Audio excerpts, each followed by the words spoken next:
Pulse was always that club that felt home away from home, and no one was gonna judge you, and you could be anything at Pulse. Place where you can just go and have fun and just kick it, just lay back and, you know, just hang out.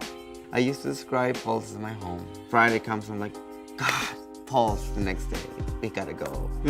You know, it just felt like family. It felt like family.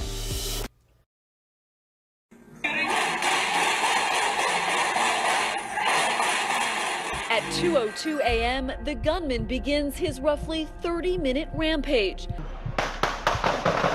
at that, just shooting back and forth. Exchanging fire with police twice before barricading himself in a bathroom, taking hostages. The shooting rampage left 50 people dead, including the gunman. I was shot in my leg. And that's when people start screaming. This girl right next to me, she had blood all over her. I don't know who she was. We were like crawling out. We crawled all the way to the street. So I told my friend, I was like, we can't stay in here. I just feel like we're gonna die in here. I laid on the floor, hearing this guy coming closer and closer, just shooting people and shooting people. No shooting, no shooting, no shooting. I have to be honest with you. Your brother didn't make it.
Thank you everyone for being here for the presentation of the film. As you know, we're having a Q&A to start just shortly. Before we do that, I'd like to take just a moment, if we may, to kind of process it, to sit with it. A moment of silence, I suppose, if you will. So for 30 seconds or so, if that's okay with you all.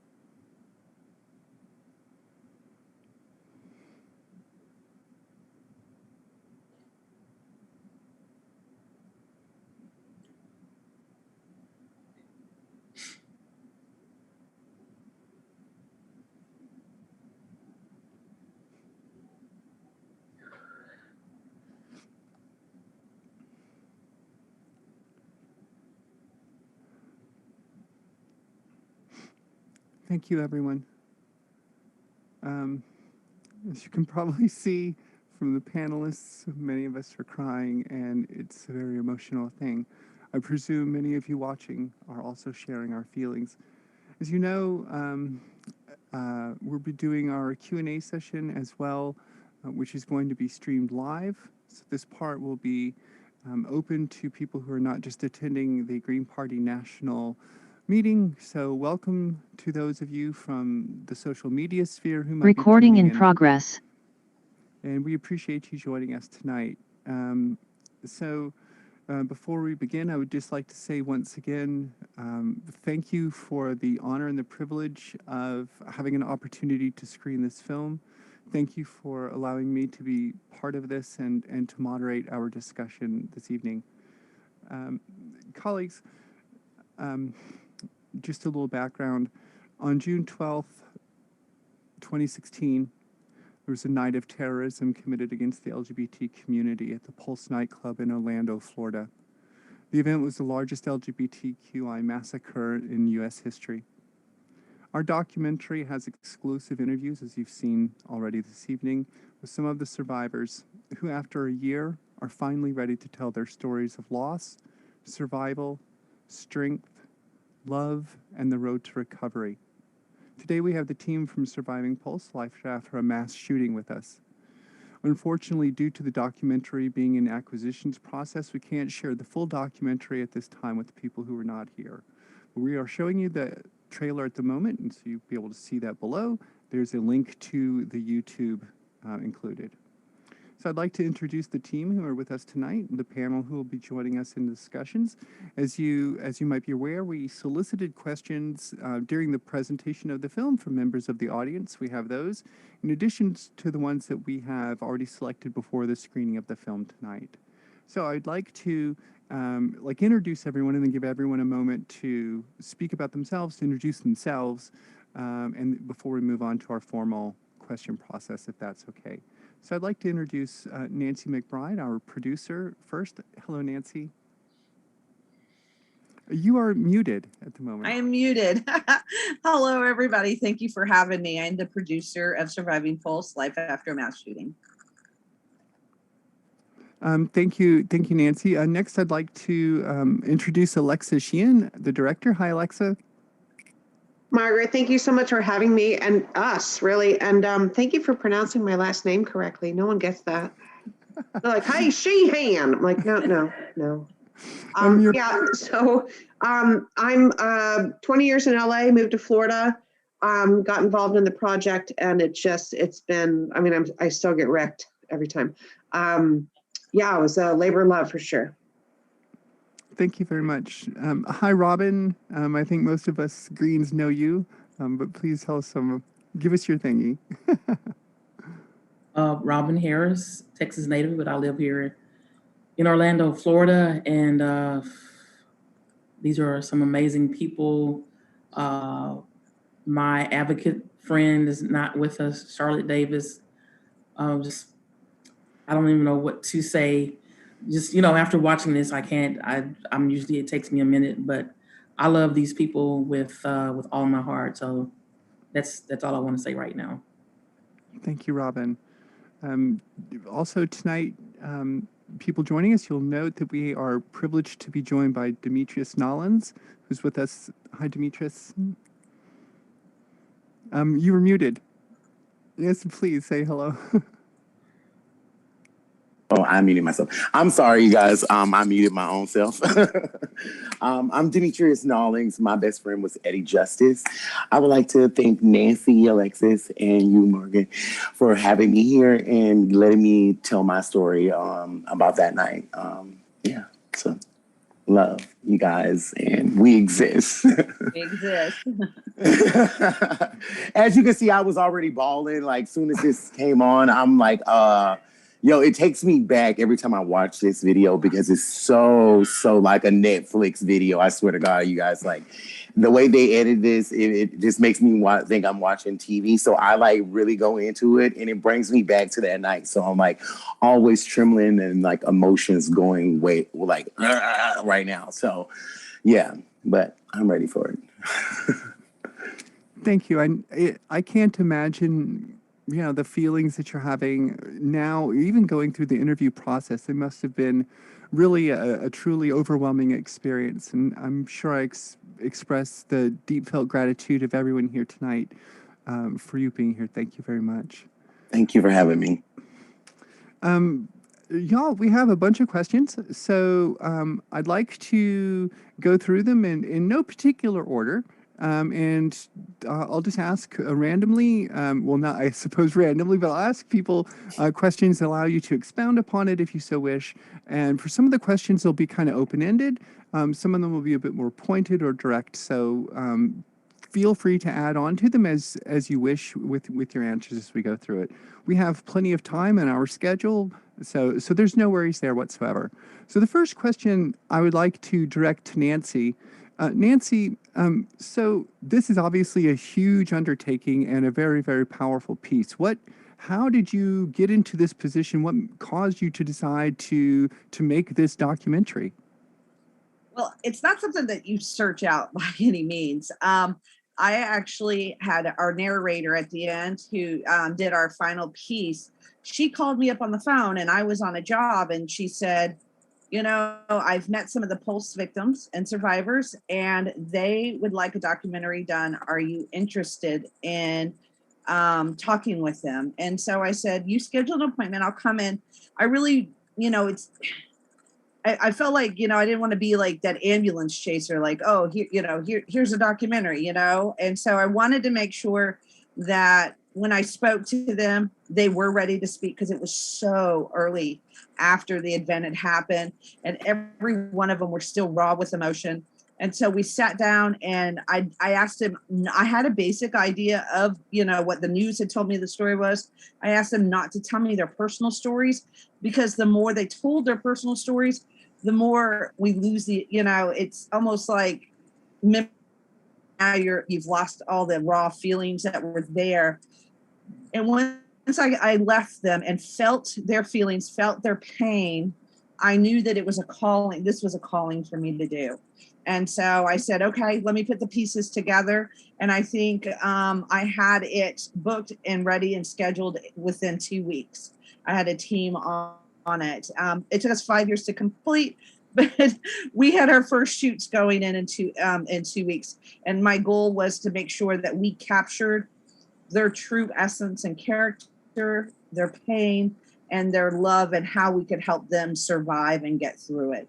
And in the 5 years, I felt like we've all become family working with it. I felt kind of like their mom, and I'm thinking kind of like, want to coddle them and love them, and how can I help them in every way possible? I can only imagine the feelings you must have felt to be motivated to go through that process. As obviously somebody living this far away, this touched me deeply in every possible way, in every member of my community. So as somebody who wasn't there and didn't get an opportunity to know most of the people, I really appreciate you taking the actual, compassionate effort to get involved here. I'd like to ask Alexa the next question.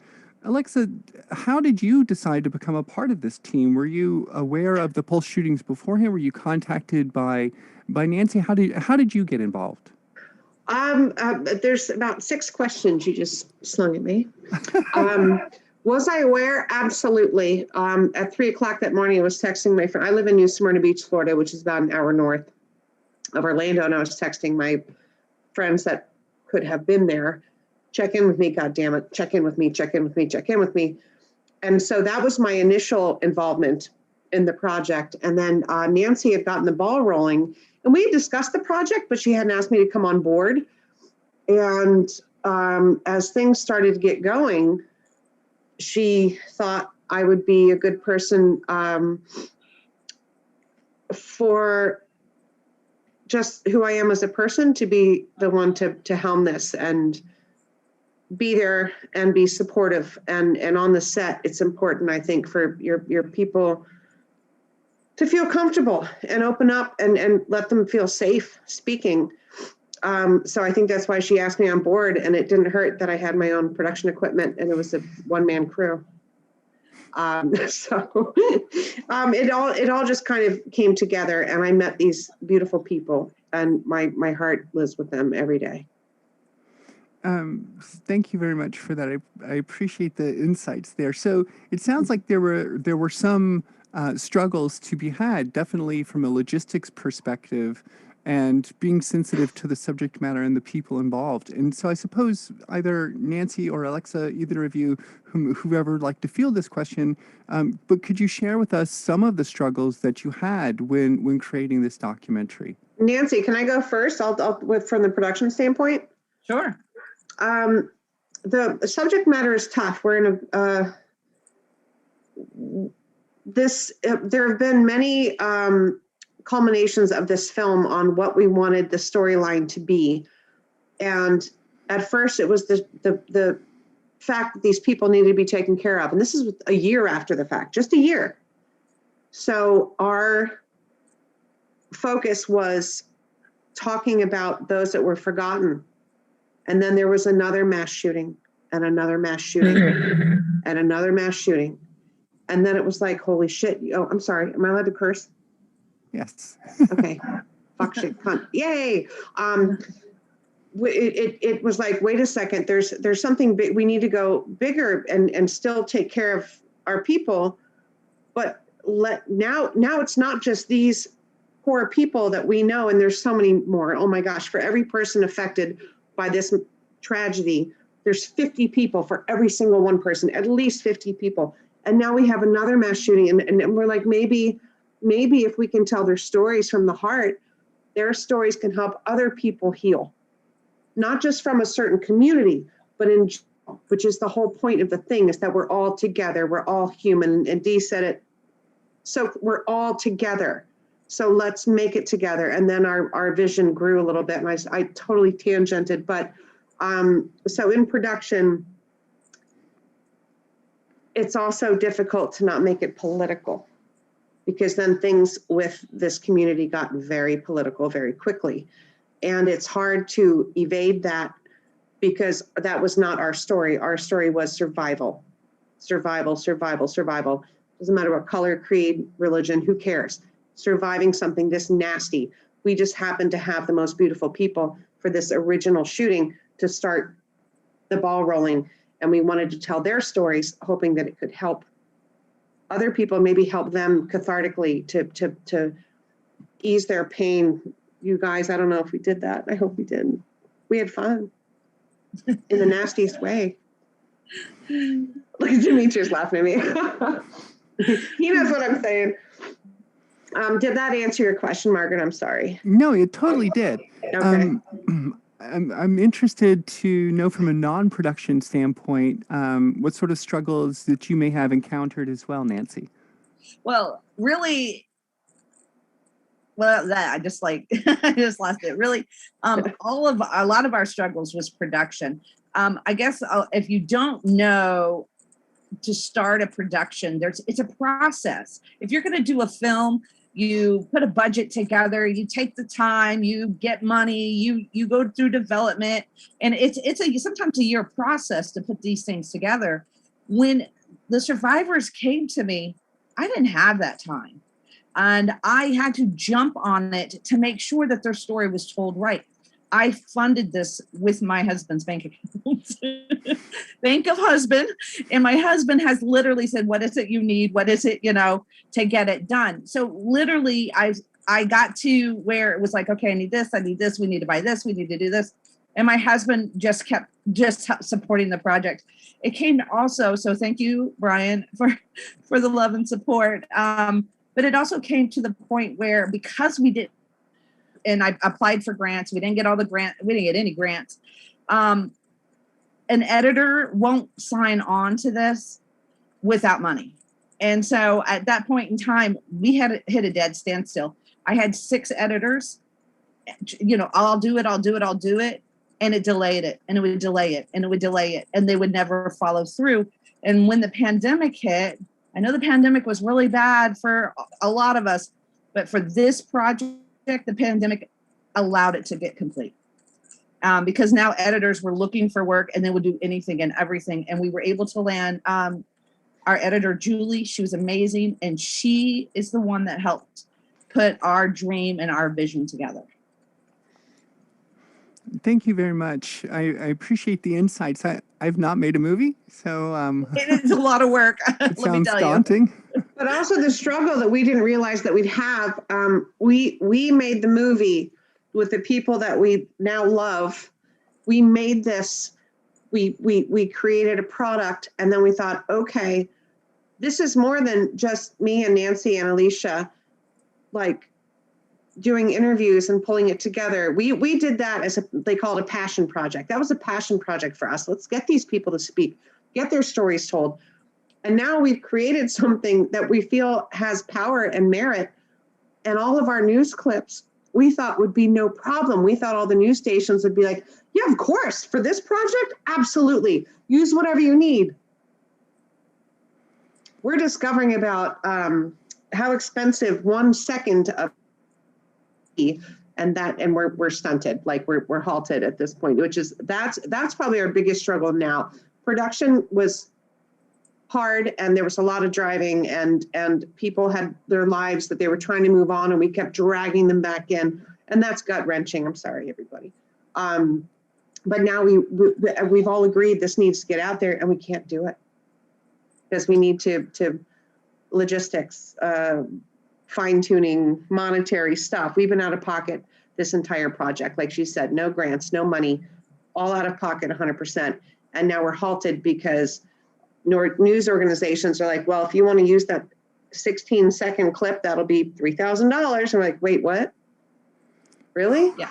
Are you serious? For this project, the story we're telling, you're actually gonna, and they're like, yep, you're no different than anything else. And we're like, oh, dang. So that's kind of, that's probably our biggest struggle now.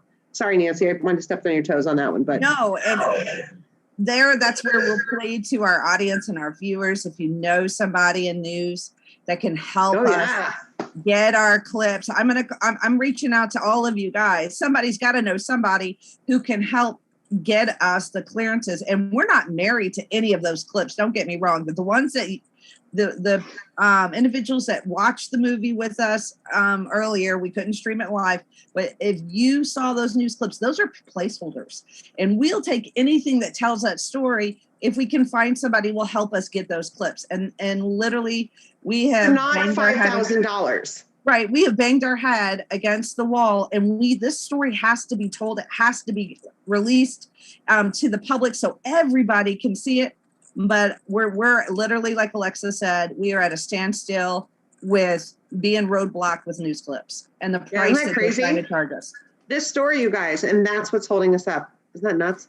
Well, I'm glad we have an opportunity to screen it here, and perhaps the screening here will kickstart that ball rolling as well, so it can be completed as a production. Speaking there, I'd like to kind of take our conversation into some of the contents of the film itself. So one of the things that stuck out to me when I was watching it the first time through and watching it again, it even somehow, this is surprising, sticks out even more than the first time. But I noticed that Emily mentioned that Dee Dee still didn't have a headstone on her grave and that her friends couldn't visit even if they knew where it was. So I wanted to kind of touch base about that. Do we know if that situation is resolved? Does Dee Dee have a headstone now? Yes. Dee Dee's headstone has been. I think that was January when she had gone right after the shooting. And I think it was like June-ish when she went back and the headstone was there. So the family was able to provide a headstone and put a headstone so that her friends can go and say and have their respects with her. I'm really glad to hear that.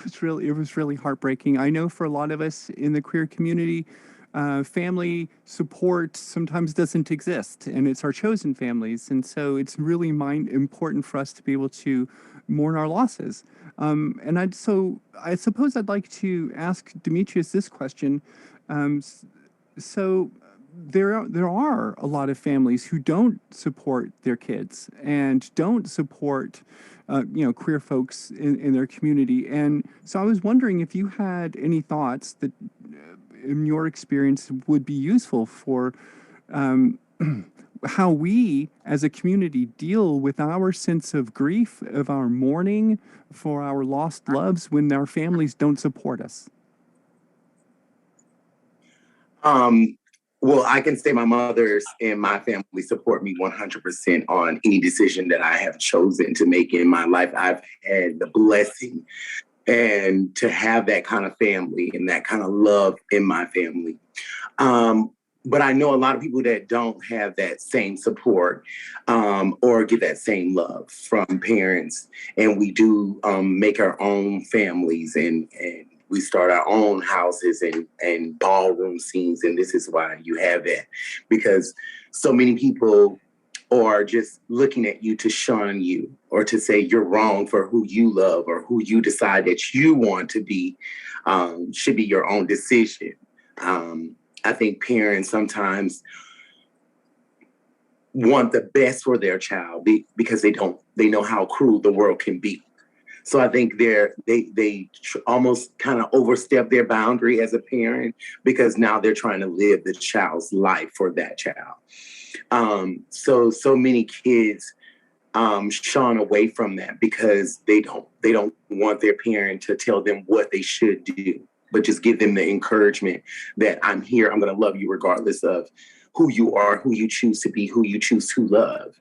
Isn't that the right way anyways? I mean, I just recently seen a clip, and it was a guy saying to a straight person was like, when was the first day you knew you were straight? And the lady couldn't answer the question. She couldn't answer that question. None of the people could answer that question. Like, when did you choose to be straight? It was kind of weird because a lot of people didn't understand and was like, wait, what do you mean? I don't know. When I was 15, when I had sex, and it's like, so when did we choose to be gay? Why couldn't we just be born this way? Or why did we choose to be this way? Is, you know, something is a double standard for me. I think some people just look at it as, you guys took a pill. You take the red pill and I took the blue pill. And it's like, did you really think I would decide to be in this world and know that I would be hated for loving someone else? Or I could be in a different country, I could be killed for loving another person that I shouldn't love. Or I could be thrown in jail. In Africa, you can be thrown in jail for loving or being in a nightclub, in a gay club. You can be thrown in jail and killed for loving a man. Isn't that like the weirdest thing to me? It's like, shouldn't I not love? Am I not supposed to love anyone? Is love wrong now? So to me, I think my message to the world is, and to all these viewers that are on here listening, that we stop needing to put people in boxes. And as a community, as a gay community, we need to make that choice to stand up and say, no, you're not going to put us in a box. Why can't we just be human? Why do we have to be a LGBTQ? Because the moment that we settle for that, then they can commend us and say, oh, you guys are wrong. Oh, you're going to hell. You know, oh, that's their disease. You know, like, why can't we just be looked at as, that's my son, that's my daughter, that's my cousin, that's my loved one? I'm going to say again, like I said in the clip, when you get ready to have a major surgery, or you need an organ, or you need blood, they don't ask you who you had sex with. They don't ask you what color you were. You don't ask that. You sign the paper and you say, please save my life. That's it. You don't care if it was Demetrius Nollins who had sex with a guy 24 hours ago. You're not asking for that when you need a kidney. You're not asking that when you need a heart to save your mother's life. You're not saying, was it Nancy and how many dicks did Nancy suck? Or how many kids did Nancy have? Did she have a husband? Did Nancy have sex with a girl? Or did Nancy mess with a cat? Like, come on. Like, you're not asking those questions. You're trying to save a life. So us as a community, as a whole, and humanity, because this was just not a attack on the LGBTQ community. This was an attack on humanity, on everyone. There was mothers, there was uncles, there were daughters there. There were people like me that were there.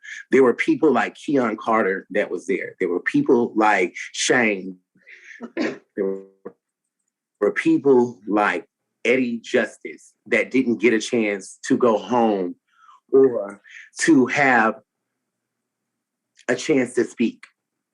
You know, a lot of people think we should just shut up. A lot of people think this documentary is for money. A lot of people think that we should just shut up. Nessie should just shut up and go home and stop helping the gay community. That's what a lot of people think. I think those people are but wrong. The message that we're looking, the message that we're trying to get across to you guys is that it will not stop. And if you do not believe us, it's been 35 mass shootings. And they have not just been on the gay community, Right. but just like, you know. It's more than that. And another thing, he brought up a really good point. The issues he's bringing up, the thoughts and the feelings and the reality that he's bringing up within the community, which I think is a lot of the people here tonight can raise that flag.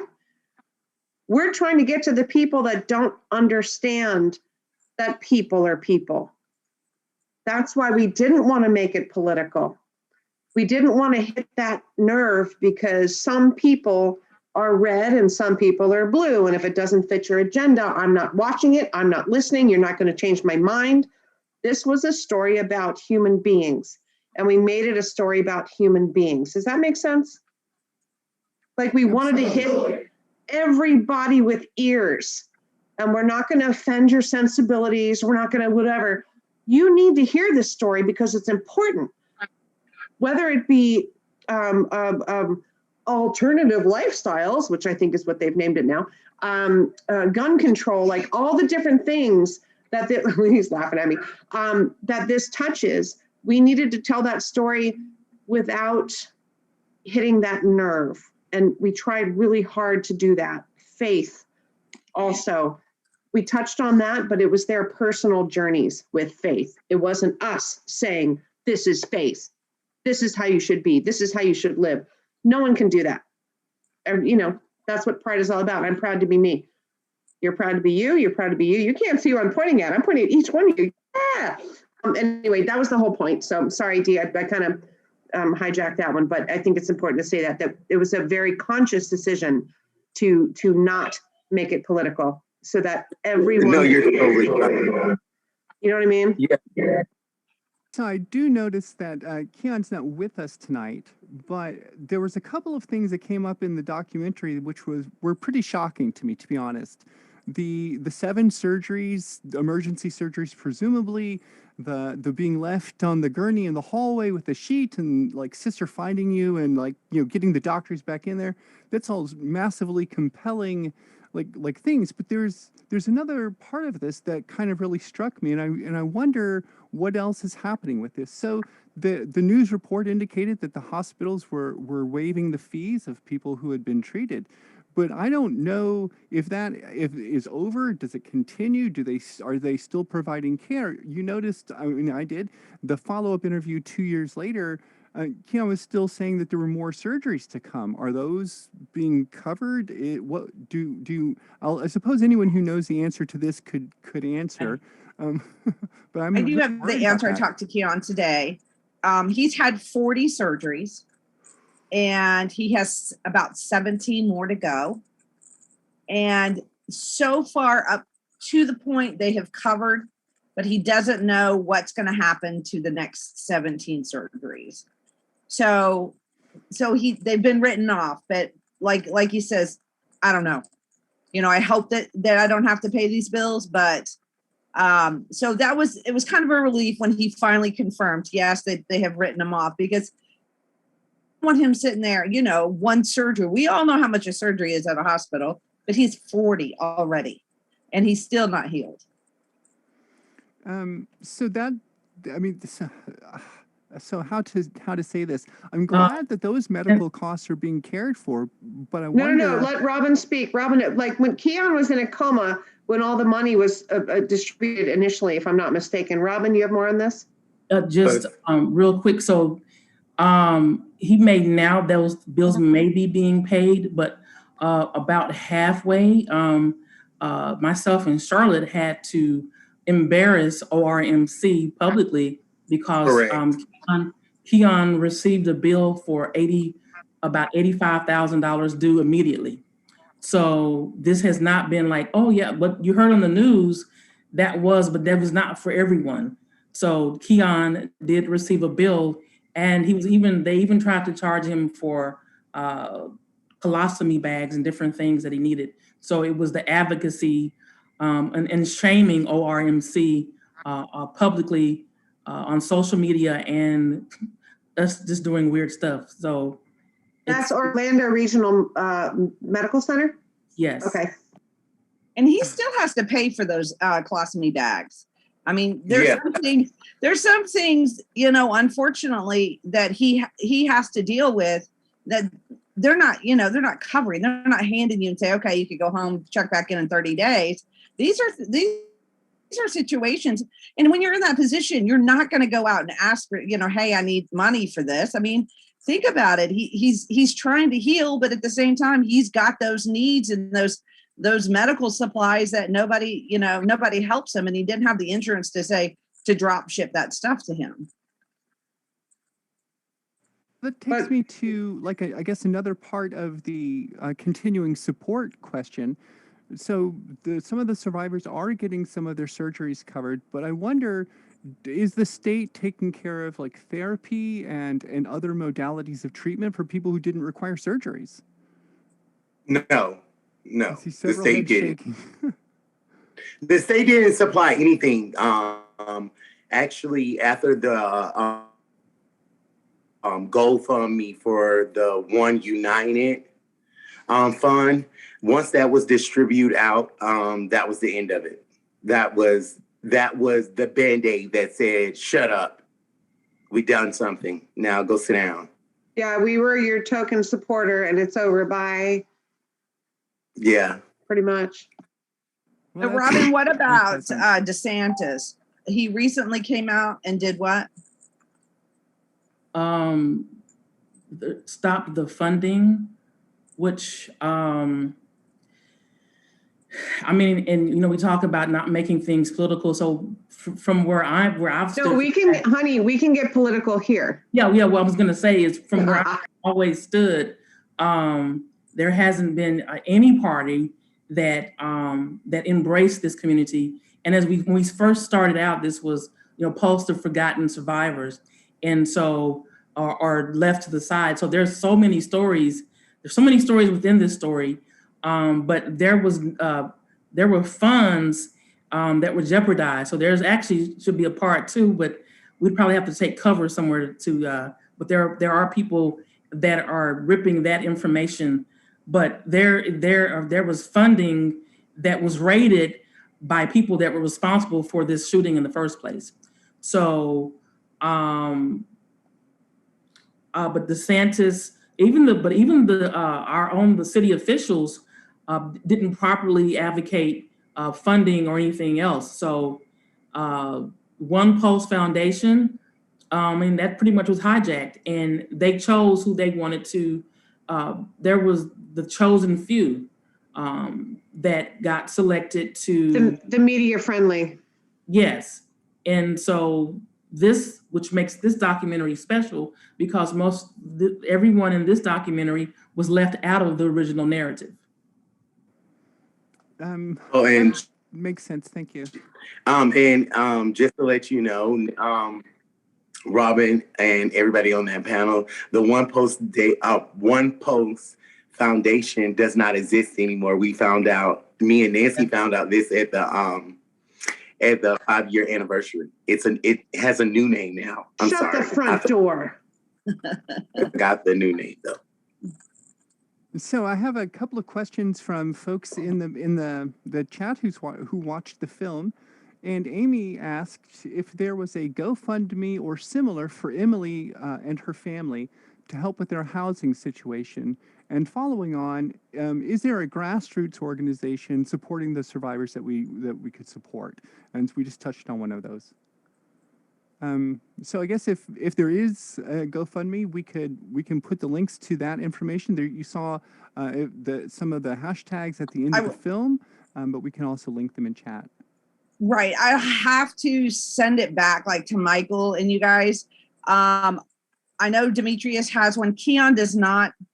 And I have Emily's. I got to make sure hers is still active, because we did GoFundMes for all of them in the beginning.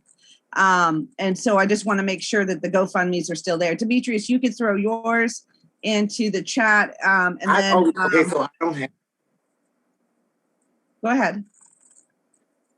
Oh, okay. So I don't have a GoFundMe anymore. And that's another story behind that. Actually, my GoFundMe guy took it down because people thought I was doing fraud or I wasn't going to take the money and do the right thing with it. So that GoFundMe that is on the Hope for Orlando page, I need to delete that because that doesn't exist anymore. Okay. So we'll get the GoFundMes and we can pass it out, and you guys, and if you'll send it out. I know Emily has one. I don't have it on in front of me. Perfect. Thank you very much. So I would like to ask another question here, and I'm actually not entirely certain how to ask this question, so I'll do my best to try and word it. So there was obviously a great deal of violence that took place in a very small window of time. And it had a massive impact upon not just the Orlando community, but assuredly there, but all around the world, in my opinion. So what I would like to kind of ask is, like, again, it's hard to phrase this, but do you feel that in the aftermath of this kind of shooting, that there has been more empathy from families in support of their queer kids, or do you feel as if it's not really changed much? And this is for anyone who would like to answer on the panel. I'll go first, just really quick. I don't know if I could answer that with a sure yes or anything, because was recently, this is kind of a flipped answer. Recently, the guy, his dad just committed suicide. Jason's dad. Jason's dad. Definitely, yeah. So, I mean, that could be because of multiple reasons, but I don't know if there's been like a settling, or I don't think we could say that. I can imagine it would be really hard, especially if you were a family whose kids were impacted by this event. And I guess I'm fortunate that I didn't have any kids there in that sense. And I'm fortunate I wasn't there too. It was a really horrific thing to watch and to read about in the news. And the images, even just those grainy clips from inside the club, were hard to see. And I can't imagine the actual experience of being there. Margaret, are you asking specifically where kids or people that were not accepted by their parents, if they were there, did the parents change their mind? Is that what you're like? Did their parents start to accept them for who they were? I suppose that's probably the best way to ask that, yes. And it might not be something that we know the answer to, but I thought I would ask. I personally can't speak to that. I don't know. Yeah, and Ramses, his father disowned him. That would have been a great question for him to answer.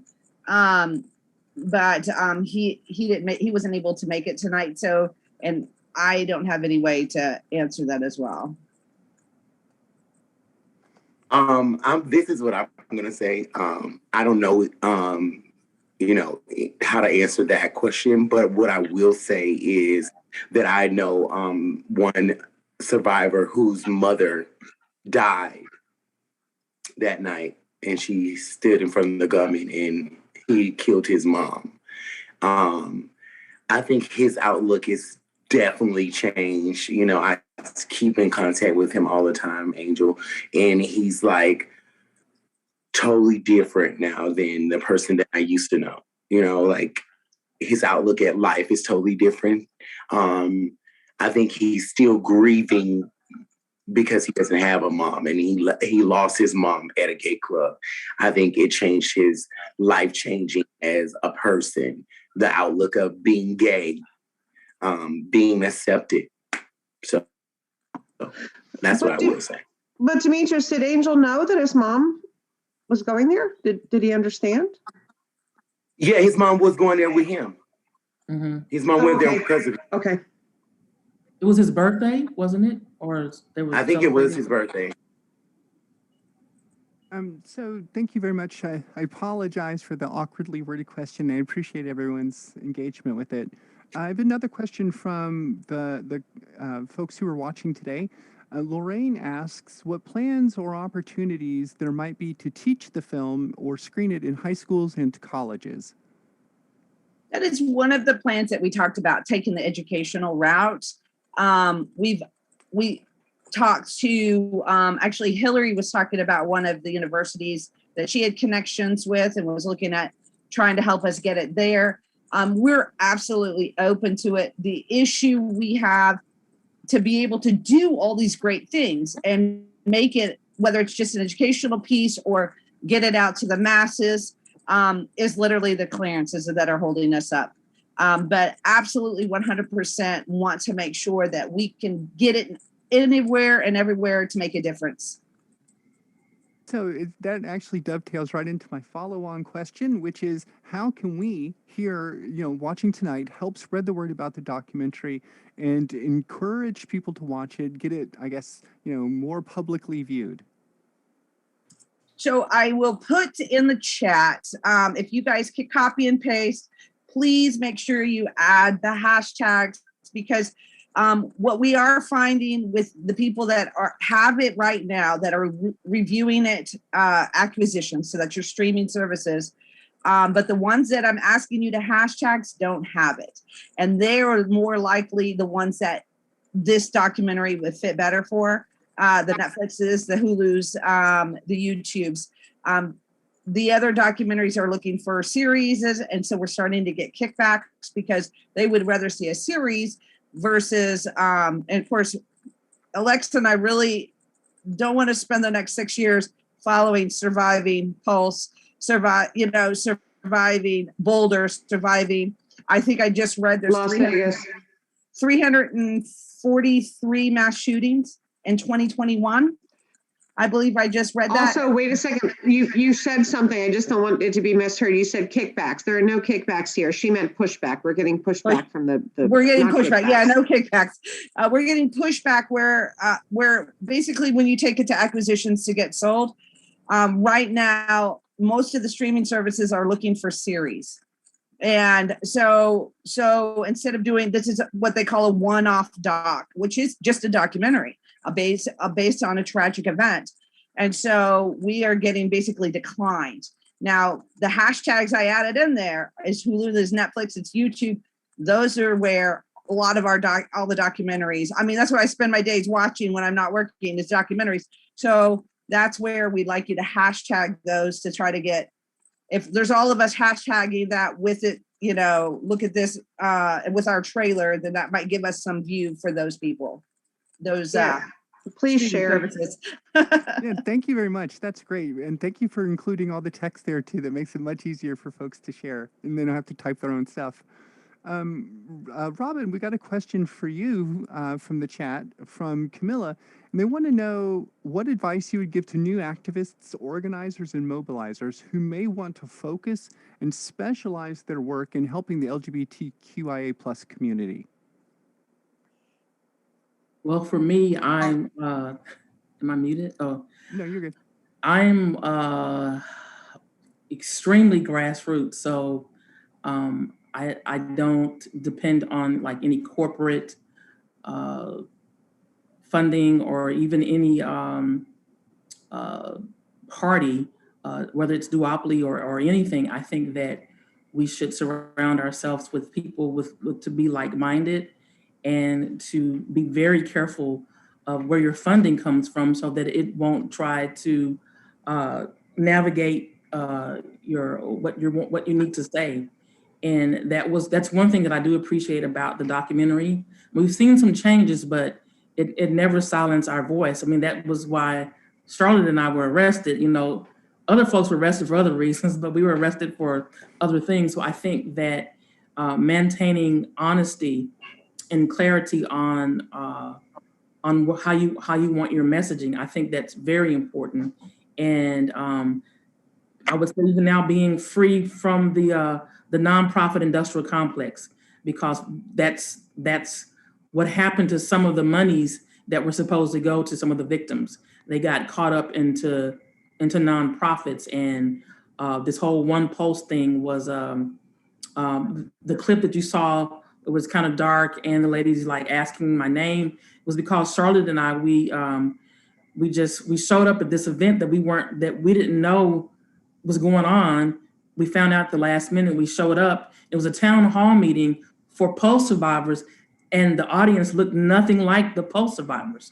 There were no trans people there. There were no Black. There were no Latin people there.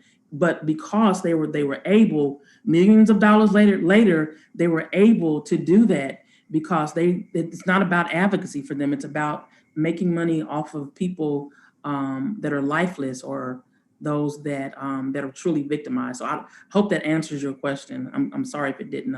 But you can hit me up or ask me. I think that is a really good answer.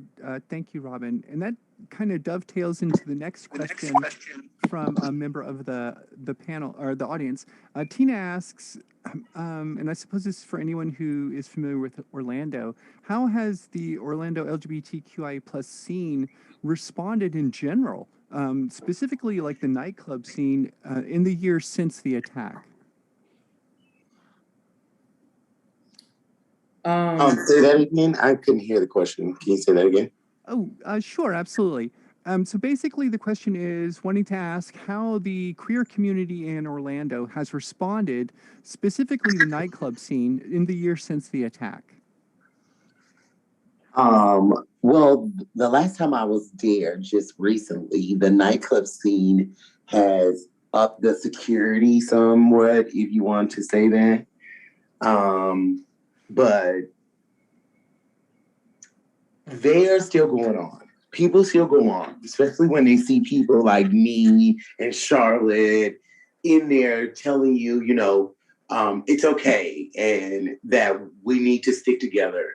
And they're trying to build this community back up to be a better place. To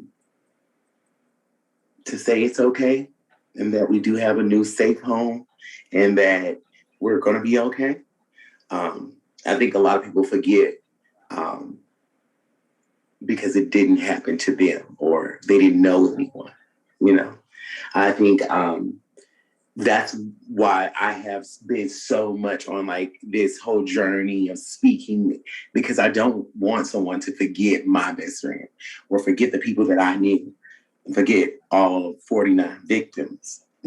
So many people, we look back on 9/11 and, I was one of those people that was just, that looked at that and was like, yo, I didn't know anyone. It didn't affect me like that. But then when it's in your back door, I think it really is an eye opener for you. It opens up your eye.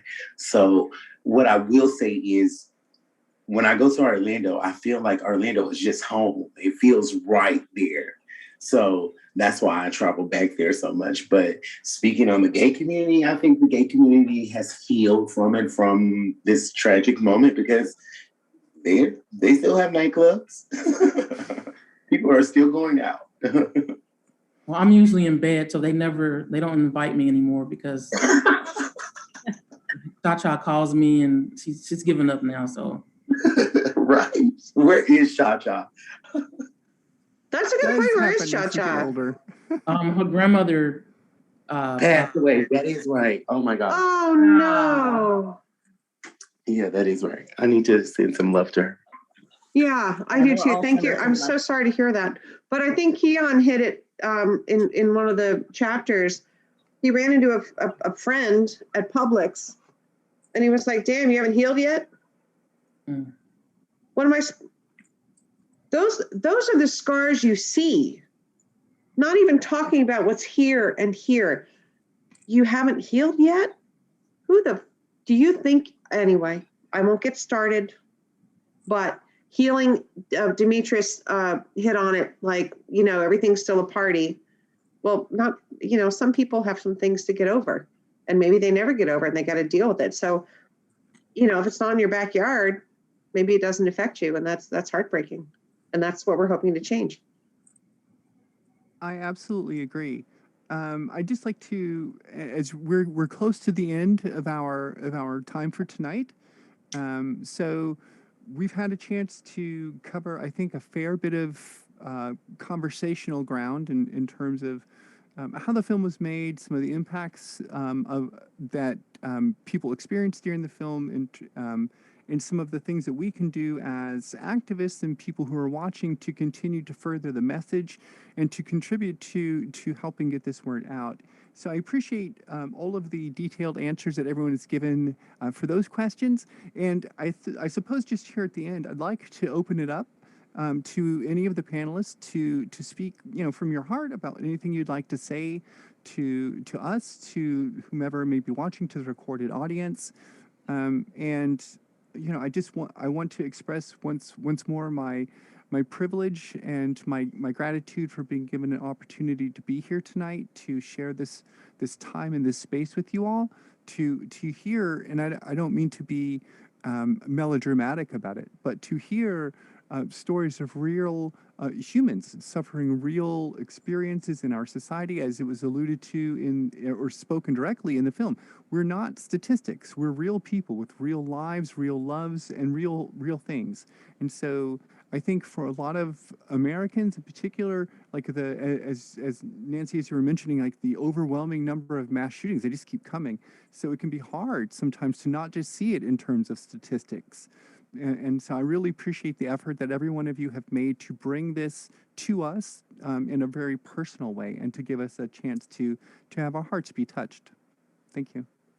Thank you so much, Margaret. I'd like to say thank you, each and every one of you guys, for joining us tonight and inviting us here to show you our documentary.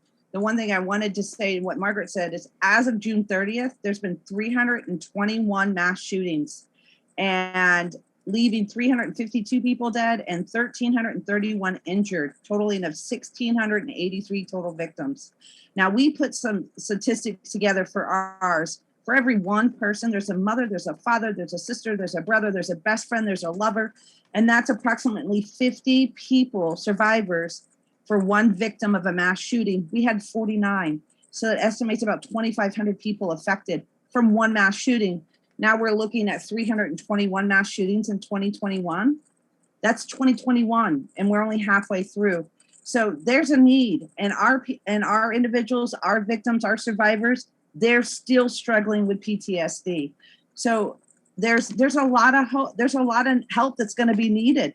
You've talking about each of those mass shootings, and then all the victims and all the survivors, they're all going to need help. We're 5 years later, and Demetrius, Keon, Ramses, Emily, they all need help still.